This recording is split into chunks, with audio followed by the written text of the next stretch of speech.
This episode of the Duke Basketball Report podcast is brought to you by the boys of Byrd Campbell, a couple former Duke roommates who are now legal Eagles in the states of Florida and Texas. If you have any legal needs, please reach out to them at byrdcampbell.com.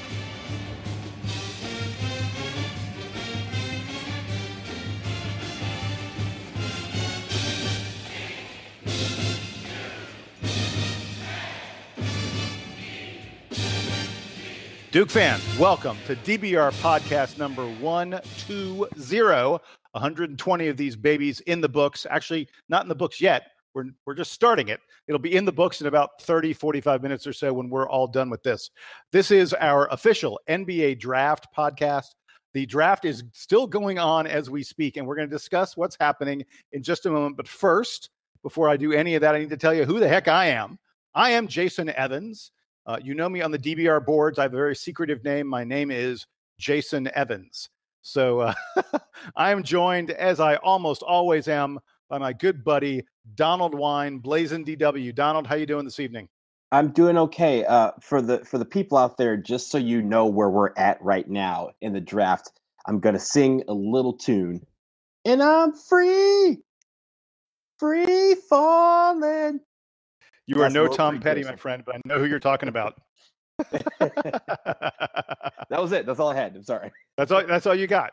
All you got is one bar of Free Falling by Tom Petty. We're going to discuss who is Free Falling. But first, I want to bring in the third member of the team. Sam Klein could not join us. And so we have a special guest, our special guest from the DBR boards. You know him as C-Du, the letter C-D-U. He is one of the best NBA minds on the board, in my opinion. I have to tell you, when Sam told me he couldn't make it for the podcast tonight, I said to him, should we get someone to fill in for you? And he and I at the same moment both said, we should get C-Du. Introduce yourself to the masses, Mikey. Hey, thanks, Jason. And wow, that's quite the compliment there. Much appreciated. The check is in the mail. Mickey Wilson. Wait, you don't have my address, Mikey. glad to be joining you guys. Much appreciated. So, Mikey, the way this is going to work is I'm the host. I'm going to put questions to you guys, and then I'm going to, whatever you say, I'm going to probably refute it and talk about it as well. So that's how the podcasts go. But we're going to start with what the live situation is as we speak. There have been 58 selections in the NBA draft. Number 59 is coming right now. Our plan originally, folks, was to do all this once we had all the Duke players drafted. And we thought, once all the Duke guys are done, we'll start recording. Well, it's midnight and I got to work in the morning and it's late. And so we're going to start now, even though the draft isn't over. And also, even though not all the Duke guys have been taken. Pick number 59, George King of Colorado just came off the board, and Trevon Duval has not been drafted. That is what Donald was alluding to with the free falling comment. I want to table Trevon Duval for the moment. Let's start at the top. We'll get to Duval in a minute when we know what his final fate is, as it is revealed in the next several moments. But let's begin at the very top of the draft. Donald, give me your take on Marvin Bagley going number 2 to the Sacramento Kings, paired alongside Harry Giles. I'm not surprised. You know, when I was thinking about where he was going to end up, I thought he was actually going to end up in your neck of the woods, Jason, in Atlanta with the Hawks, simply because I thought that the Kings would take Luka Doncic at number 2. But I think they did right by drafting Marvin Bagley at number 2. He is, in my opinion, the best player in the draft, and pairing alongside some of the young guys that they have, De'Aaron Fox, Harry Giles, and then Willie Cauley-Stein to kind of show him the ropes and as a big man. They're going to be a really interesting team to watch over the next couple of years as that core develops. And I think he's in a great situation with Sacramento. Hey, Mikey, tell me, do you think that I wonder something. Does this pick say something about what the Kings think about Harry Giles?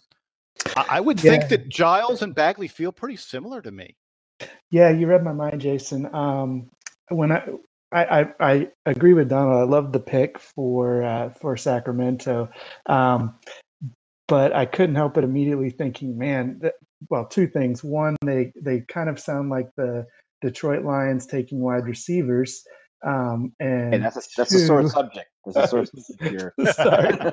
sorry about that. But two, it really really put a question in my mind about what Harry Giles' future is there. And they have a ton of front court guys. It's not just Willie Cauley-Stein and Giles. They have Scal Labissiere. Not that he's necessarily any good, but they have. They spent draft capital on him. I think they still have Zach Randolph for another year. Not that that's a long-term issue, but so there's just a lot of bodies there. And I kind of feel like Harry is going to be the one that loses out in that. But it's a great fit for Bagley, and I think he's going to do really well there. So one thing I noticed, not that this has anything to do with Bagley's playing time, but I thought Bagley sounded terrible in his interview. To me, he seemed utterly unprepared. He kept on saying "man." He was like, "Yeah, man, man. I think man." Even though the interviewer was a woman, and I get that "man" is sort of a holding word for people, but I thought he seemed kind of overwhelmed. His answers weren't all that good, even though you would think he knew he was going to go number 2 or number 3. I mean, it's not like this was a huge surprise for him. I like it when Duke guys get picked and they sound intelligent and they come across impressively. And I was disappointed in Bagley in that regard. Doesn't really matter in terms of his basketball skills, but just something I noticed, some notes that I took. I did like his outfit. Donald, I know you are a fashion guru. We're going to talk a little bit of fashion for a second. Bagley had a picture of himself in the lining of his jacket. That is an arrogant thing to do. That's a big thing with a lot of these guys. You saw some guys had their college numbers or their college jerseys in there. Some guys had, tributes to their home country or their city. And Bagley went with himself. I kind of like it. It kind of brings a lot of swag to the whole situation. But to touch on the interview part, I'm not overly concerned with that. And here's why. He's literally has the next 15 years of his life to learn how to be a good interview. I'm not really worried about him. Just like these guys, they don't have to come out the blocks being the best at anything that they're doing. And I attribute interviews to that as well. So I know he's going to improve. He obviously got some experience with it, with the Duke Blue Planet videos that Duke likes to do, the program likes to do. But I'm not overly concerned with that. All right, so I want to move on a little bit, and sorry, I just want to move on really quickly because we got a lot of guys to talk about. And up next, Sidhu, Mikey, you have to talk about Wendell Carter going to your Chicago Bulls. I know you're a huge Bulls fan, right? Am I right about that? Oh yes, that's probably an understatement, but yeah. So you have to be thrilled by that choice for them. Oh yeah, it's aside from something crazy happening and someone like Bagley falling to 7, that's about as good as I could have hoped. He fits really well next to our kind of centerpiece, Lauri Markkanen. Does all the things that Markkanen doesn't do in terms of rim protection, rebounding. And he shoots. I mean, he does a little bit of everything, but it's just a really good fit. And it's always great to keep that trail of Duke draft picks going to the Bulls. So I can't complain. Donald, what you got on Carter? Were you at all surprised that there was a little bit of talk maybe that he could have gone a little tiny bit earlier? Do you think this is the right spot for him? I actually picked him to go in this spot, and the reason why I did is because the Bulls need a player of that caliber with the skill set that he has. A guy who can rebound, a guy who can block shots, a guy who's very smooth in the paint on the offensive end, a major inside presence. That's something that the Bulls have needed for quite a while. And I think, as the chips started falling with regards to some of the other players, it became much clearer that Wendell Carter was going to be here when the Bulls picked, and he was not going to get past them. So I think it's a tremendous fit for him. I'm not going to like him being in Chicago for obvious reasons, Shout out to the Pistons, who had no picks until like pick 42. But I think for him, it is the absolute best place he could have ended up, and I think he's going to thrive there. So really quickly, getting to the thing that I'm going to focus on continually tonight. I loved Wendell Carter's outfit. I love the little African tiger wrap thing he had, inspired by Black Panther. They said his parents had matching ones. Anytime you can wear something that's inspired by Black Panther that is Wakandan, I'm all in favor of that. I thought that Carter. Wakanda forever. I thought that Carter sounded better than Bagley in his interview. Carter came across really, really nicely. One weird thing on the broadcast, did you guys notice with a lot of these picks, they would go to Chauncey Billups, who's terrible, by the way. So much worse than Jay Billis. Chauncey's awful. I don't know why they use him on these broadcasts, but they go to Chauncey Billups after each pick and they'd ask him for his comparison. Who does this player compare to from NBA history? And I can't believe that they didn't pick Al Horford. Everyone says Wendell Carter reminds them so much of Al Horford. Instead, they chose Carlos Boozer. And Chauncey Billups, I don't know what he was thinking with the Carlos Boozer comparison. I don't see Boozer and Carter being at all similar. Boozer never averaged more than like 0.6 or 0.7 blocks per game in the NBA. I think Carter is going to be a rim protector. Boozer never shot 3-pointers other than, desperation heaves. I think Carter has the range to move out and take the 3-pointer. I just thought it was a really weird comparison. And then there was also some great stats I saw that cropped up after Carter was selected. It was pointed out that Wendell Carter is, Marvin Bagley, Wendell Carter combined are the 24th and 25th lottery picks of Coach K's career. 25 lottery picks, more than any coach in history, more than any program in history. Take everyone who's ever coached at Kansas, take everyone who's ever coached at UNC, everyone who's ever coached at Kentucky. Coach K has more lottery picks than all the rest of them. And also, that I thought this was interesting, top 10 picks, guys drafted in the first 10 picks in the draft since the year 2000. UConn has had 8, Arizona has had 8, Kentucky has had 12, Duke leads the way with 14.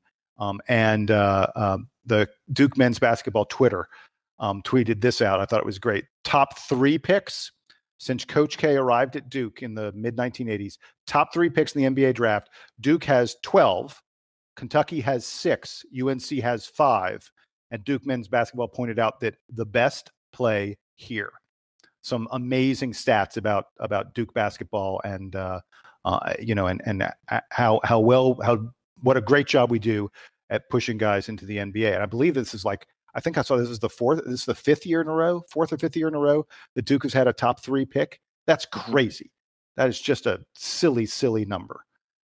All right, I want to move on to the next Duke guy that gets picked. And I think if we'd been having this discussion 2 weeks ago, we would have said that the next Duke guy to get picked was going to be Trevon Duval. I'm sorry, it was going to be Gary Trent.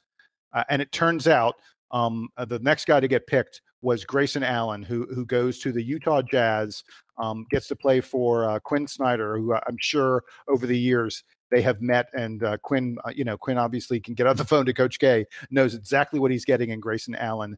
Grayson, by the way, is the 38th first-round pick of Coach K's career. Have I thrown out enough numbers lately? No one's gonna be able to follow any of this. This would be better in a post than it would be on a podcast. Oh, well, what the heck? In any event, Quin gets Grayson in Utah, a nice situation.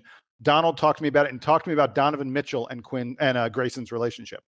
It was funny that, during the interview, he was speaking and all of a sudden Donovan Mitchell just came up and just gave him the biggest bear hug and was, messing with his jacket and all that stuff.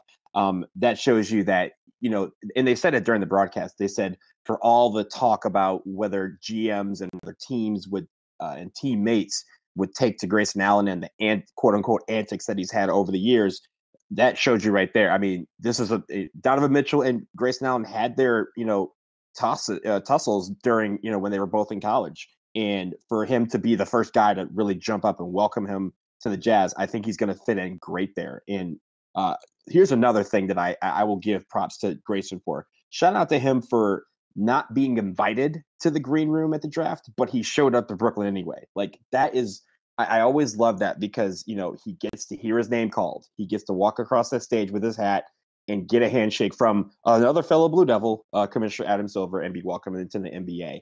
It's always great because that means you show confidence in yourself, that you know that you're going to make it and you want to be there for that moment. I thought that was pretty cool for him to do that. So I like the relationship that they have. I like the situation that he's going to be in. He's not going to be counted on to do much initially, but provide some good scoring and provide some, good, tough play. That's what the Utah Jazzers bring into the table right now, and he could be one of the nice pieces in there. Hey, Mikey, is he Donovan Mitchell's backup? Is that going to be Grayson's role, you think? Yeah, I think that's probably the primary role there. I mean, they still have Rubio at point guard, and and obviously Donovan Mitchell as their lead guard. I think he'll fit nicely in a rotation with those guys. He and Mitchell can both handle the ball and do some playmaking, and obviously Rubio is a good pass first point guard, and obviously Allen can play. He's done all right for himself playing shooting guard over the years too. So I think that's probably where he fits, and I'd be pretty surprised if he's a starter in the short term. I won't say anything. With his athleticism and his shooting ability, I won't put a ceiling on where he could end up, but in the short term, I'd be pretty surprised if he was more than the third guard in that rotation. Yeah, but that's that's perfectly fine. You're going to a team that is a very successful team with a really good coach who has a reputation already as a guy who develops players really nicely. I think it's an absolutely fabulous situation with Grayson. There had been some talk he might end up on the Atlanta Hawks. I'm glad that he didn't. Because I think it's sort of better sometimes, especially if you're a guy who's kind of NBA ready, like Grayson is as a senior, to be in a situation where you're not going to be asked to do too much, not going to be too many expectations. Go out there, learn a little bit about what it's like to play at this next level. Get your 8 to 12 minutes a game and begin to develop as a pro, as opposed to being thrown to the wolves, which would have happened if he'd been taken by a team that didn't have as many good backcourt players as a team like Utah does.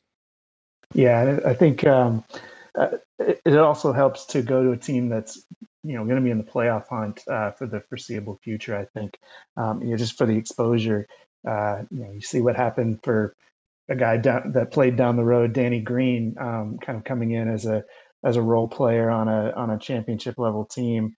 I don't know that the Nuggets the Jazz are quite on a championship level, but they're going to be relevant in April and May for the foreseeable future. So yeah, it's a great opportunity. I think it's a really good fit, and who knows that but like I said, with his athleticism and shooting ability, I mean, he'll play a lot in the NBA, and he may be a starter sooner rather than later. So it's a great fit for him. Before we move on to the second round, I want to reflect a little bit back on the first round. Mikey, let me go back to you. Did you have anything more you want to talk about with the first round, either with the Duke guys or other guys? Yeah, I mean, I would just like to. Well, I'm a Bulls guy, so I apologize ahead of time. But I think with Wendell Carter, I think the biggest thing is I know he got a lot of flack or some flack from some folks about the comments about we didn't get to do all we can do at Duke. I think with him, that's probably more true than for just about anybody else, just by virtue of playing next to Bagley. I think he's going to be. I think he's going to show a lot more in the NBA than he was able to in college, just by virtue of having that extra space and having a larger role. So really looking forward to seeing what he does next year. So for me, there were a couple things in the first round, and Donald, I'll get to you in just a moment on the first round that I wanted to reflect on, not necessarily involving Duke guys. Jerome Robinson of Boston College went in the lottery. Man, I mean, I am Not that he's not that good, because he's a really good player. Absolutely deserved to get serious NBA consideration. And be a high draft pick. But I mean, like a week ago, it wasn't even a sure thing that Jerome Robinson was going to go in the first round. He must have had some incredible workouts, great interviews. Teams must have seen stuff they loved on tape, because when he entered the draft, it wasn't a sure thing that he was going to stay in the draft. I found that shocking and good for him. Great job, Jerome. And then another ACC guy that surprised me, Josh Okogie, went number 20. Again, he's a guy that when he entered the draft process, a lot of people thought he might end up pulling out, that he'd be a fringe first rounder. He goes number 20. He had a really good combine. It shows what having a good combine will do for your draft stock. Congrats to him. And then the last guy in the first round I want to talk about, is there anyone in the world of the NBA who had a worse 9 months than Michael Porter Jr.? Michael Porter, yeah. That dude, 9 months ago, before he got hurt, he was in line to be the number one pick. I mean, people were absolutely, it was going to be him or Bagley or Ayton. And then he got hurt.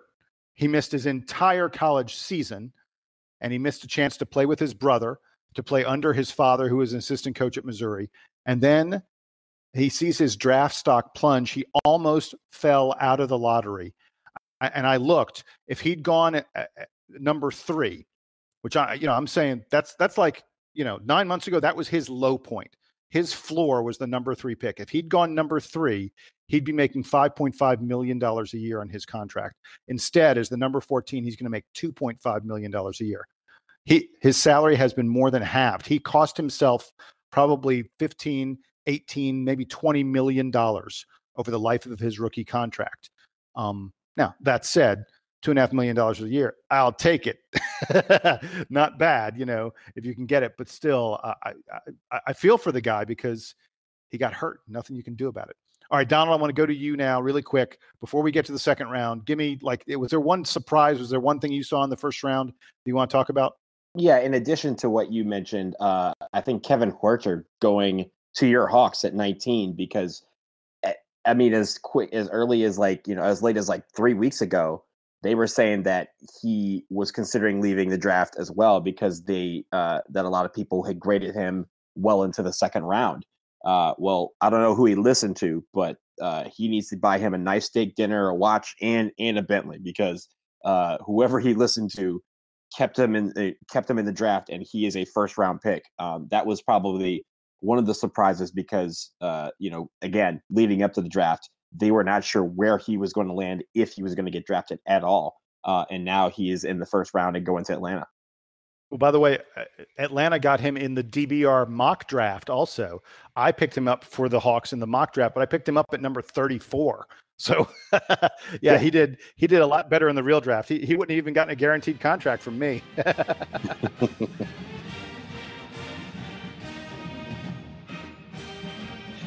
All right, gents, let's move on to round number 2. A Dookie goes fairly early. Number 38, Gary Trent Jr. goes to Sacramento.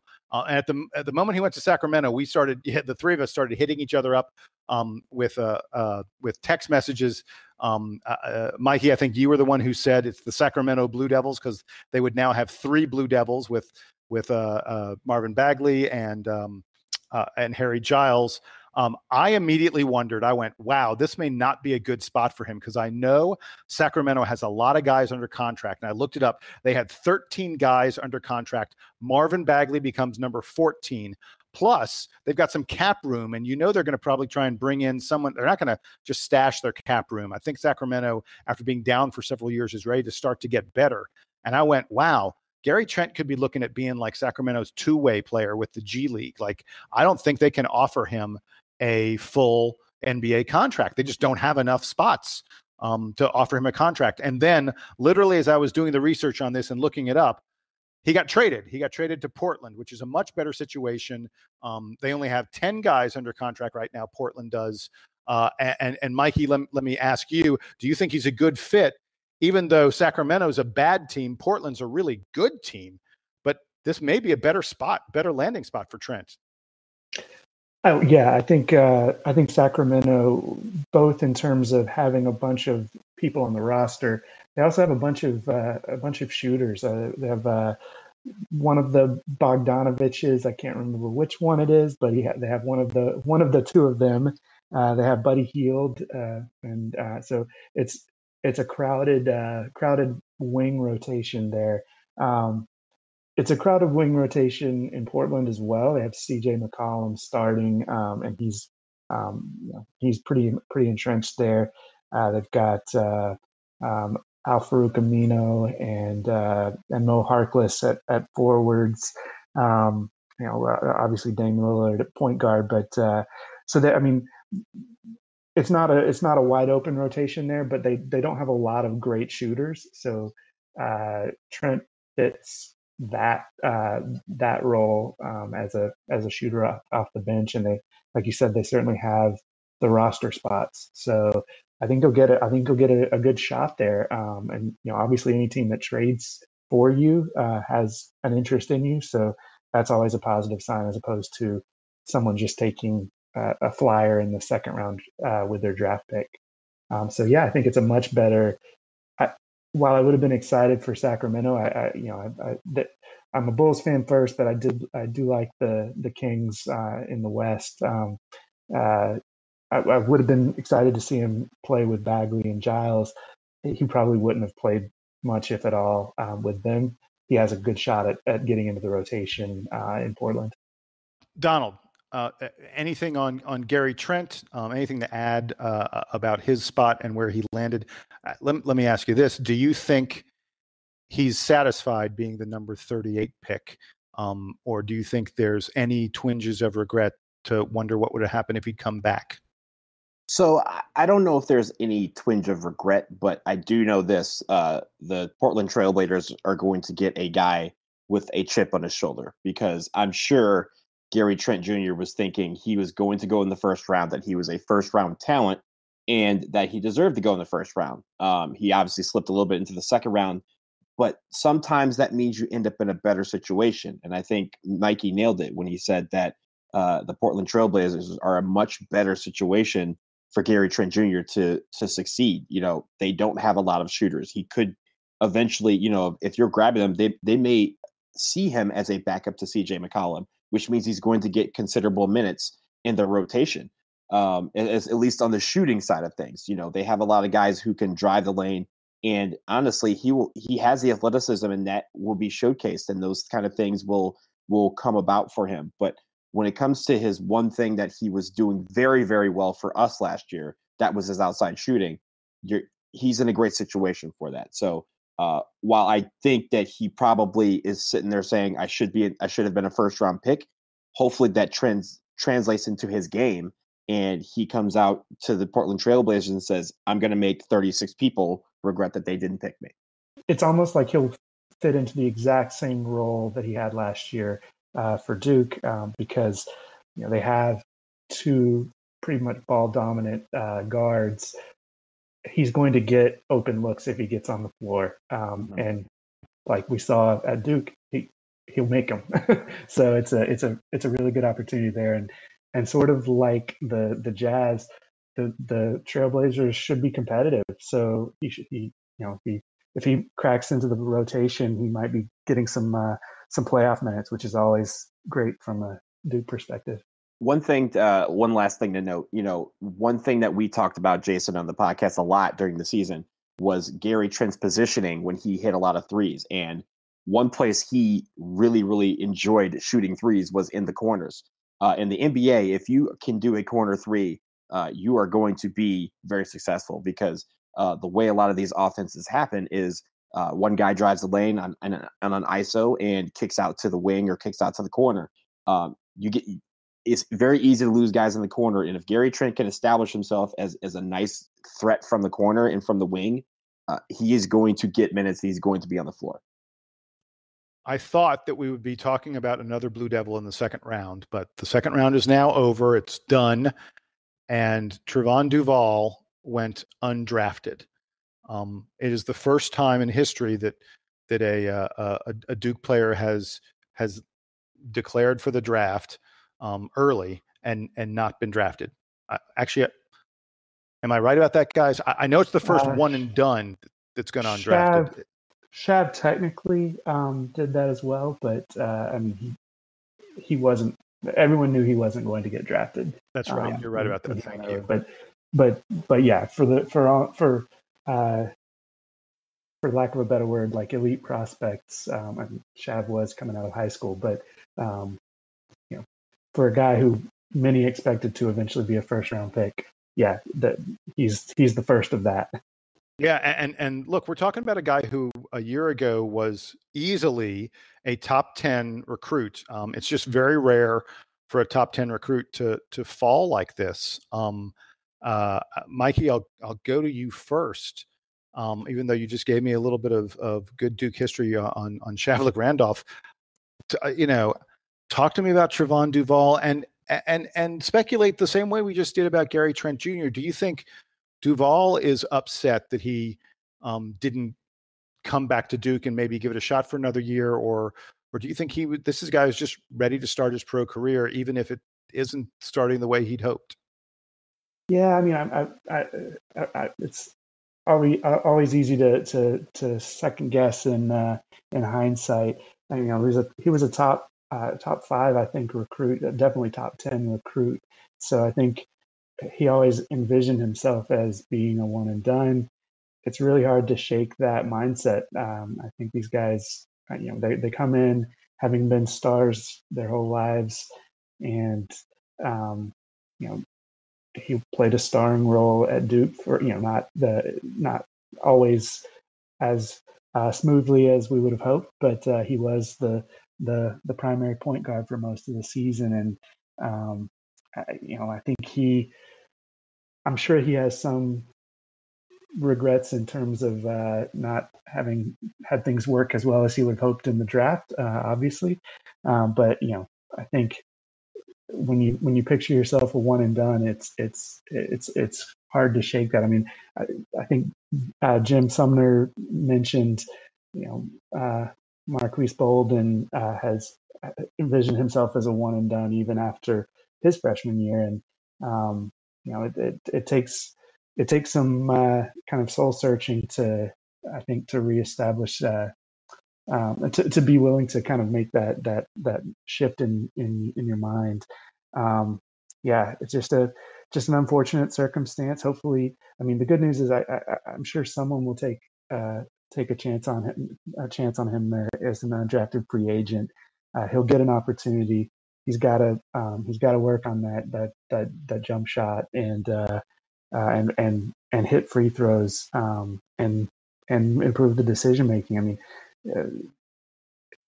he's got the physical tools are there, obviously, but man, he's got there's a lot of development that needs to happen for him, and hopefully he finds the right spot for it. Donald, do you think this? I mean, this is we're talking about this like it's a big surprise, like it's a shock. Do you think Trevon Duval is shocked by this? Do you think maybe? I mean, were there any hints that this could happen, that he could go undrafted? I'm actually shocked by this, because when it comes to players at Duke and testing the waters, so to speak, with the NBA draft, we have what many consider to be the best draft analysis system of any college program. We have Coach K. Coach K has an incredible network of coaches and players and general managers that he can talk to gauge where a player is going to go. And I feel like if the draft grade came back and Trevon Duval was not going to be drafted, Coach K would have implored him to stay, or he would have said, "Hey, this is what's going to happen. This is your reality. Maybe what they're telling you is come back for another year, and maybe we have Trevon Duval back in Duke Blue next season." I don't know where that went wrong, or if it went wrong, because it could have been where they said, "Hey, you are going to be a second round pick at best, a low second round pick, and maybe undrafted." And Duval could have taken that information and went, "Okay, I understand. Thanks, coach, but I'm still going to go." That's obviously something that could have happened. But I feel like something went amiss here, because I doubt that most fans would have thought that Trevon Duval would have gone undrafted in this year's draft. That there were 60 players that NBA teams thought was better. But I don't know where the breakdown is. I'm not quite sure, because, like you guys have said, this is the first time that has really happened. When guys go undrafted, we kind of figure it and see it coming.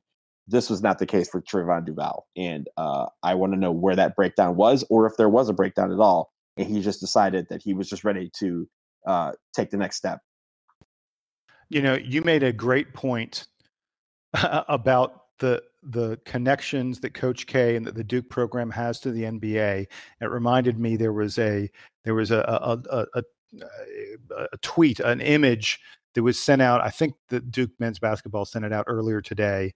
That pointed out the number of Dukies who are connected to the top tier of NBA teams. Grant Hill is one of the owners of the Hawks. Steve Pagliuca, whose son played at Duke and who's a Duke alumni and has been on the board at Duke, is the owner of the Celtics. Nicky Aronson, who's a Dukie, is the CEO of the Miami Heat. Quin Snyder is a head coach. Tony Lang is one of Quin Snyder's assistants in Utah. Chip Englund is an assistant coach for the San Antonio Spurs. David McClure is an assistant coach for the Indiana Pacers. Bob Bender is an assistant coach for the Memphis Grizzlies. Sean Dockery is a G League coach for the Memphis Grizzlies. Trajan Langdon is an assistant GM for the Brooklyn Nets. Sheldon Williams is a scout for the Nets. Elton Brand is an assistant GM for the 76ers. I could go on and on. I mean, Shane Battier is in analytics for the Heat. We yes. Literally on every level, we have owners, we have GMs, we have coaches, we have stat guys, we have development guys, we have D League coaches, we have everything. David Henderson and Marty Pocious are both scouts in the NBA. Danny Ferry is a special advisor to the New Orleans Pelicans. It goes on and on and on. So I would hope that those folks were able to tell Coach K and Trevon Duval, this might happen, and that Duval is prepared for what comes next. And I really wonder if what comes next, I hope he's willing to make the sacrifice of taking less money and playing in the G League and developing his skills and working full-time on that shot. Like Mikey said, he needs to. And Mikey, you're 110% right about that. I hope that he does that, as opposed to probably taking more money to go over perhaps and play in Europe or something like that, where where he will be sort of out of the NBA's eye. Because I think Duval has the body, the skills, the athleticism to be an NBA player someday. He just needs more time to develop. He needs more practice to develop. And I'm not 100% convinced that coming back to Duke would have been the right thing for him. I think not worrying about his studies and just worrying only about his basketball might actually be the smartest thing for a guy like this. So I don't know that it's a terrible situation he ended up in here. No, I think that's a great point. As much as we all love Duke, and I'm not to say he didn't love Duke, a lot of these guys find that their experience in college is only somewhat preparation for what they need to do in the NBA. And like you said, you're not a 100% full-time basketball player in school, especially at Duke. For him, he could have certainly have developed with another year at Duke. He would have been competing with another point guard, which may or may not have been optimal. We've certainly had 2 point guards work well together before, but he'll get, if he's driven, he'll have every opportunity to show his skills. I think the G League's a good route. Trying to latch on with a 2-way contract would be a not terrible route. I don't doubt that someone will give him a chance, even with an available roster spot above the G League. But yeah, there's a lot of shooting is such a priority in the NBA these days, and for a point guard to not be a good shooter is a real detriment in the league right now. So if he can get that shot to fall, the rest of the physical tools, especially with the hand check rules in the NBA and the added space with the wider 3-point line and better shooters in general, he could be a really dynamic player. But it's just hard when you can't shoot. So it's definitely disappointing. I don't doubt that he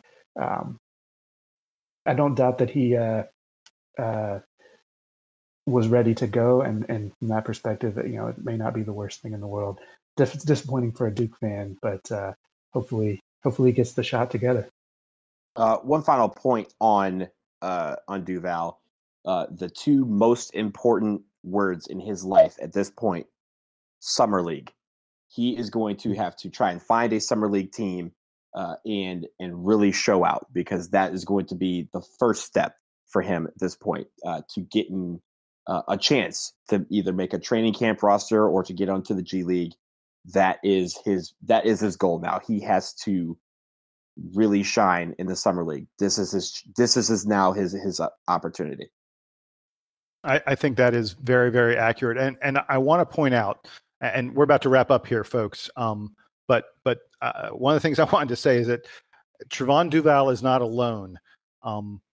There are a number of really, really good college players, guys who would have impacted the shape of what college basketball will be next year, who chose to go into the NBA draft and it didn't work out for them. And I'm talking about Malik Newman of Kansas, who had, a really, really big game against Duke. Kansas is going to be in the top 5. A lot of people think Kansas is preseason number 1.